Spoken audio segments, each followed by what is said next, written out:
Iran एक ऐसा देश जो इस वक्त बारूद के ढेर पर बैठा है।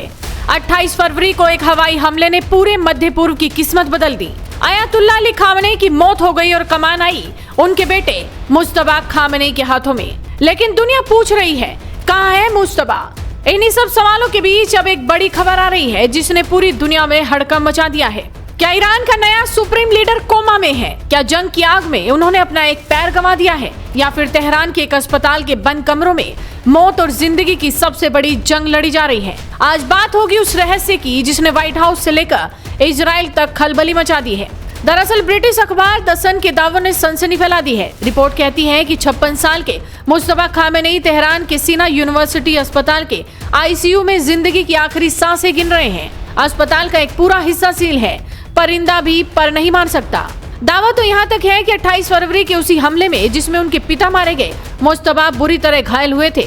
उनके पेट और लीवर में गहरी चोटें हैं और डॉक्टरों को मजबूरन उनका एक पैर काटना पड़ा है। ईरान के स्वास्थ्य मंत्री मोहम्मद रजा जफरगंदी खुद इस हाई प्रोफाइल मरीज की निगरानी कर रहे हैं। जफरगंदी ईरान के टॉप सर्जन्स में से एक हैं, लेकिन ईरान की सरकार कहाँ है? वहाँ से तो सिर्फ चुप्पी सुनाई दे रही है। द सन की रिपोर्ट उस समय सामने आई जब कुछ घंटों पहले ही मुज्तबा खामेनेई का पहला संदेश सामने आता है, जिसमें वो कहते हैं कि खाड़ी देशों में हमले जारी रखे जाएंगे और हॉर्मुज़ स्ट्रेट की भी नाकेबंदी रहेगी। रिपोर्ट में कहा गया कि 2 दिन पहले ईरानी राष्ट्रपति मसूद पेजिशकियान चुपके से मुज्तबा खामेनेई से मिलने गए थे। सीना हॉस्पिटल की इंटेंसिव केयर यूनिट में सिर्फ कुछ ही ऑथराइज्ड लोगों को जाने की इजाजत है। बता दें कि 28 फरवरी से जब से अमेरिका, इजराइल और ईरान की जंग शुरू हुई है, तब से मुज्तबा खामेनेई एक बार भी सार्वजनिक रूप से दिखाई नहीं दिए। मुज्तबा खामेनेई को 8 मार्च को ईरान का नया सुप्रीम लीडर चुना गया था।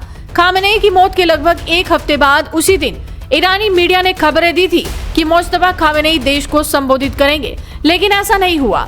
सुप्रीम लीडर चुने जाने के 5 दिन के बाद मुज्तबा खामेनेई का पहला संदेश दुनिया के सामने आता है, लेकिन उनके संदेश को टीवी पर एक एंकर पढ़ती है। वो कैमरे पर भी दिखाई नहीं दिए। ईरान के सरकारी टीवी रिपोर्ट्स के एंकर्स ने मुज्तबा खामेनेई को रमजान युद्ध का जाबाज यानी घायल योद्धा बताया। हालांकि इस बात की पुष्टि नहीं की कि मुज्तबा 28 फरवरी को घायल हुए थे या नहीं। इन्हीं सब बातों के कारण उनकी हेल्थ को लेकर अटकलें, अफवाहें और दावे और भी बढ़ गए हैं। हालांकि अब तक मुज्तबा खामेनेई को लेकर सिर्फ दावे ही किए जा रहे हैं, कुछ पुष्टि नहीं हुई है। लेकिन कहानी में ट्विस्ट तब आया जब मुज्तबा की एक नई तस्वीर जारी की गई। बीबीसी फैक्ट चेक और गूगल के सिंथाइडी टूल ने इस तस्वीर की धज्जियां उड़ा दी। पता चला कि ये कोई नई फोटो नहीं बल्कि सालों पुरानी तस्वीर है जिसे एआई के जरिए एडिट किया गया है। इधर 7 समंदर पार अमेरिका में हलचल तेज है। राष्ट्रपति डोनाल्ड ट्रंप ने एक बयान में कहा कि मुझे लगता है कि वो जिंदा तो है, लेकिन किसी न किसी रूप में। ट्रंप का इशारा मुज्तबा की गंभीर हालत की ओर था। अब सवाल ये है कि अगर मुज्तबा ठीक है तो ईरान को पुरानी तस्वीरों और एआई का सहारा क्यों लेना पड़ रहा है? क्या ये जनता को गुमराह करने की एक नाकाम कोशिश है? सुप्रीम लीडर बनने के 5 दिन बाद एक संदेश आता है। टीवी एंकर एक पर्चा पढ़ता है, हॉर्मुज़ स्ट्रेट की नाकेबंदी जारी रहेगी, जंग जारी रहेगी, लेकिन मुज्तबा खुद कैमरे पर नहीं आए। ईरान की सरकारी एंकर उन्हें घायल योद्धा कह रहे हैं। क्या ये जनता को एक शहीद की छवि दिखाने की तैयारी है या फिर सत्ता के गलियारों में उत्तराधिकार की कोई नई और खूनी जंग छिड़ चुकी है? ईरान इस वक्त एक ऐसे दोराहे पर है जहां उसका लीडर सिर्फ कागजों पर है। अगर मुज्तबा की सेहत से जुड़ी खबरें सच निकली तो ईरान के अंदर एक बड़ा विद्रोह या सत्ता पलट भी हो सकता है। क्या मुज्तबा वापस लौटेंगे या फिर ईरान का यह नया दौर शुरू होने से पहले ही खत्म हो जाएगा? नजरें तेहरान पर टिकी हैं। वीडियो को शेयर कीजिए और जुड़े रहिए हेडलाइंस इंडिया के साथ।